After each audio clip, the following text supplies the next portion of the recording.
You see a slender column of smoke curl up past the treetops, and you imagine a campfire, someone cooking, a person dancing under stars. Then you realize the figure watching from the vines isn't waving hello. Most people assume the modern world is fully mapped and everyone has a phone. But there are people who deliberately vanish into forests, islands, and mountains to avoid us. In this video, you'll get 15 unsettling facts about those communities, how we detect them, what threatens them, and why most of what we think we know is guesswork from a distance. We'll be blunt. Our species is usually the danger in their stories, not the other way around. I'll name regions, not coordinates, and I won't give directions or tips that could lead someone there. Expect dark facts, respect for lives lived deliberately out of sight, and a hard look at the ethical choices we face. Fact 1, we often discover uncontacted groups the way we survey parking lots, via satellite imagery showing clearings, garden plots, or smoke. In places like the Amazon basin and parts of New Guinea, analysts spot sudden patches of disturbed canopy or long, straight scars where roads or illegal logging begin, and those anomalies can indicate people living deliberately off-grid.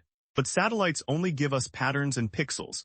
They can't tell us whether a clearing belongs to a family defending their land or a group already under siege. That uncertainty matters because acting on a misread image can be catastrophic. The images become evidence used by governments and NGOs to decide policy, but they're also what loggers and prospectors covet. So technology reveals, but it also risks exposing the very people we should protect. Fact 2, besides satellites, researchers use sound, acoustic devices, and drones to detect people without walking into their world. These technologies pick up footsteps, calls, and the rhythm of daily life, and acoustic signatures can hint at human presence when an image is too vague. But listening in is still an intrusion. Microphones in trees or the whir of drones stress animals and people alike, and the interpretation of sounds is speculative. A song could be ritual or just a family call to dinner, and misinterpreting these noises has led to wrong conclusions about population size or behavior. Locals and researchers sometimes clash over whether to deploy such tech at all, because knowledge that risks lives isn't neutral. So while ears in the forest can save lives by monitoring threats, they can also be a crude instrument that reveals more than we should. Fact 3, disease is the bluntest threat.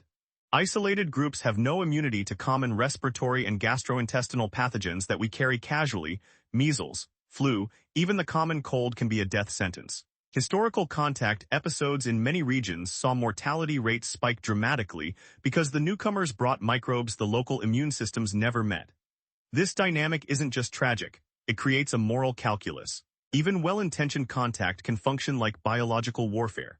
We sometimes know about outbreaks secondhand through neighboring communities or satellite data showing a sudden drop in activity, but precise counts are unknown and speculation is dangerous. That's why many health authorities favor non-contact strategies like buffer zones and remote monitoring instead of direct Fact 4, illegal loggers, miners, and commercial encroachment are the on-the-ground killers. In the Amazon and parts of Southeast Asia, the rush for timber, gold, and palm oil pushes through places once inaccessible, leaving violence, environmental devastation, and disease in its wake. These aren't abstract corporations in a boardroom. They're armed crews, local collaborators, and transnational chains that funnel profit out and leave chaos behind. For uncontacted groups that rely on intact ecosystems, a single logging strip can mean lost hunting grounds and exposed territory. Local governments sometimes tolerate or even tacitly support these incursions because of economic pressure, and enforcement is often too weak or corrupt to stop them. The result is a terrifying collision: ancient ways of life versus modern greed, and modern greed usually wins. Fact 5, not all contact is violent, but even well-meaning contact can be disastrous. Missionaries, anthropologists, or government outreach teams sometimes approach isolated groups believing they're bringing salvation, medicine, or education, but their presence can inadvertently introduce pathogens or cultural collapse. There are historical cases where missions led to epidemics and the loss of languages and customs that had persisted for generations. The intention, helping, saving souls, or integrating people into national life, doesn't erase the harm when it dismantles livelihoods or exposes people to new diseases. That's why many modern policies emphasize consent and non-interference, but consent is complicated when one group cannot safely interact with another. The grim reality is that some interventions, however pure in motive, have caused irreversible damage. Fact 6, many countries have laws meant to protect uncontacted peoples, but the gap between law and enforcement can be huge. Nations like Brazil, Peru, and others in the Amazon have created legal reserves, no-contact policies, and criminal penalties for intrusion, and some regions in Papua New Guinea maintain protective protocols. Those protections exist on paper because policymakers recognize the catastrophic consequences of forced contact. But economic pressures and poor enforcement mean illegal activity often continues anyway. Authorities might lack funds, political will, or the cooperation needed to police remote frontiers, and sometimes local officials even collude with invaders. So legal recognition helps, but it isn't a bulletproof shield. Real protection requires surveillance, local stewardship, and reducing the demand that drives encroachment. Fact 7. Much of what researchers know comes indirectly from neighboring indigenous communities. People who do have contact, tribal neighbors, riverine communities, or cushion settlers, are often the primary informants about uncontacted groups. They report sightings, trade left at boundaries, or stories of raids and retreats.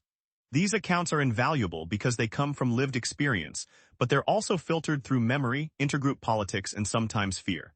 Neighbors can explain seasonal movement, likely food sources, and defensive behavior, but their reports can be vague or exaggerated, especially when tensions are high. Listening to these communities respectfully is crucial, but so is acknowledging that second-hand information has limits and must be treated cautiously to avoid endangering lives. Fact 8. Contact isn't binary, there's a murky middle. Some communities are semi-contacted, they avoid face-to-face encounters but accept or inspect modern goods left at agreed spots, like a handshake through a gap in the fence. These exchanges can indicate adaptation and agency, choosing how and whether to interact while keeping distance. But semi-contact carries risks.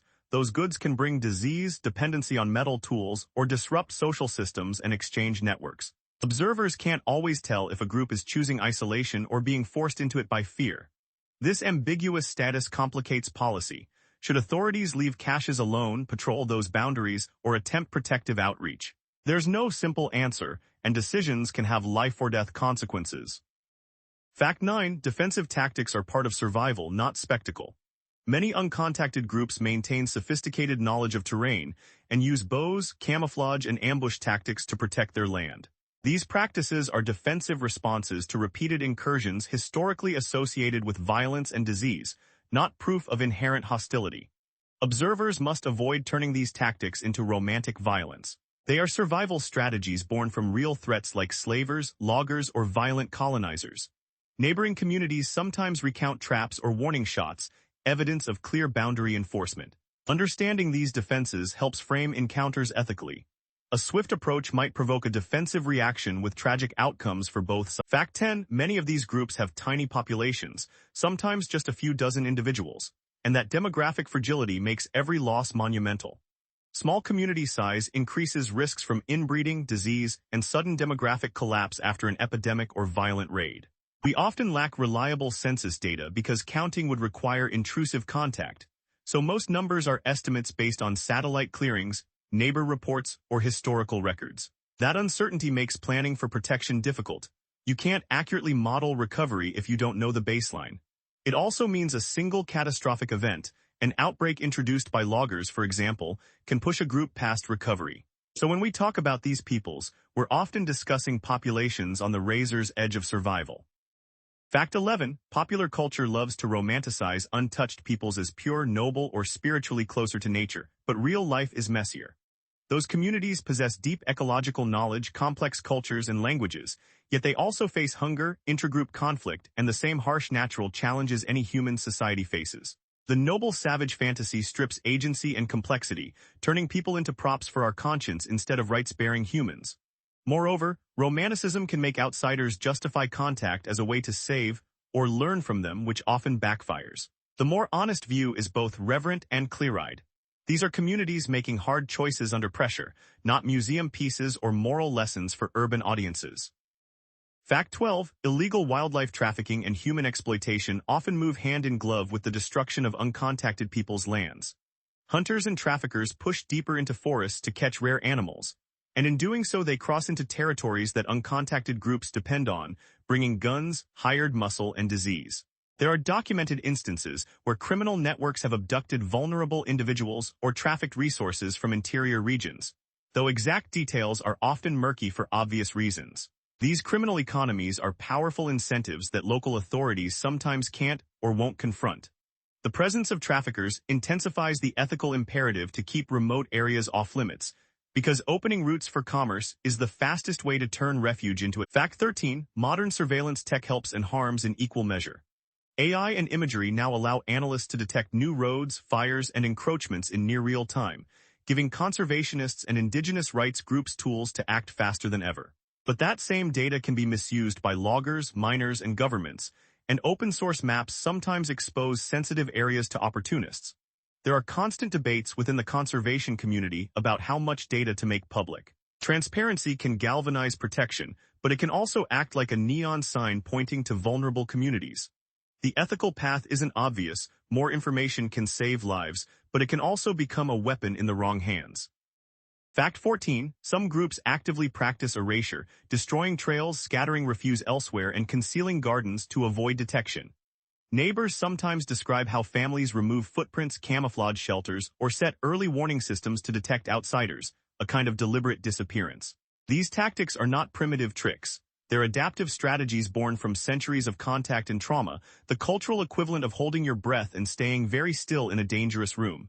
The paradox is grim. Their success at remaining hidden makes them invisible to official statistics and political will, which in turn can mean less legal protection. Respecting that intentional invisibility is a form of protection. Exposing it is a form of violence. Fact 15, governments can be protectors or perpetrators depending on politics and profit.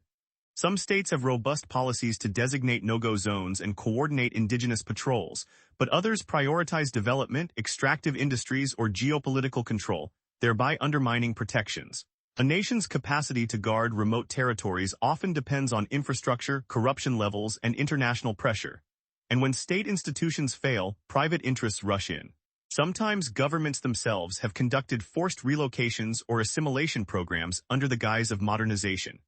It's a reminder that rights on paper mean little without accountability, funding, and local empowerment to enforce those rights on the ground. Fact 16, the moral question of whether to intervene is incredibly complex. On one hand, leaving a group alone respects autonomy and avoids introducing deadly pathogens or cultural collapse. On the other, there are scenarios, famine, environmental collapse, or violent attack, where intervention could save lives. Health teams and anthropologists wrestle with this daily. How to balance the duty to prevent suffering with the duty to avoid harm caused by well-intentioned contact. Most modern ethics panels say prefer non-contact and empower neighboring indigenous guardianships, but they also create emergency protocols for extreme cases. Whatever the decision, it has to center the wishes and survival of the group, not the curiosity or guilt of outsiders. The safest default is humility and restraint because the record shows we have a terrible history of turning help into harm. Fact 17. The truth is that most of our knowledge is incomplete, secondhand, and often contradictory. Researchers rely on satellite signs, reports from neighboring communities, old missionary records, and cautious fieldwork that sometimes stops at the boundary for ethical reasons. Languages, population sizes, and even some cultural practices remain uncertain because the most ethical route is often to not intrude. That gap in our knowledge feels unsatisfying to a species that loves to catalog and own stories, but it should make us cautious rather than reckless. Respecting that uncertainty is itself a moral stance. Accept that not knowing is better than knowing at the cost of lives. When we confess ignorance, we protect, and when we pretend otherwise, we endanger. Final reflection. After 15 unsettling facts, the throughline is clear. Most threats to uncontacted peoples stem from the outside world. Disease, extractive industry, traffickers, and misguided help. The ethical default often has to be leaving them alone because contact usually means death or cultural erasure, even when intentions are noble. Protecting their land, enforcing no-contact zones, supporting neighboring guardians, and cutting demand for illegal resources are practical steps that respect autonomy. This isn't romantic passivity. It's active protection that accepts limits on our right to impose our will. We should measure our curiosity against the real risk to human lives and remember that some mysteries should remain undisturbed. If this left you unsettled, good unsettling is sometimes the right reaction to stories where we are the danger. The responsible steps are simple in principle.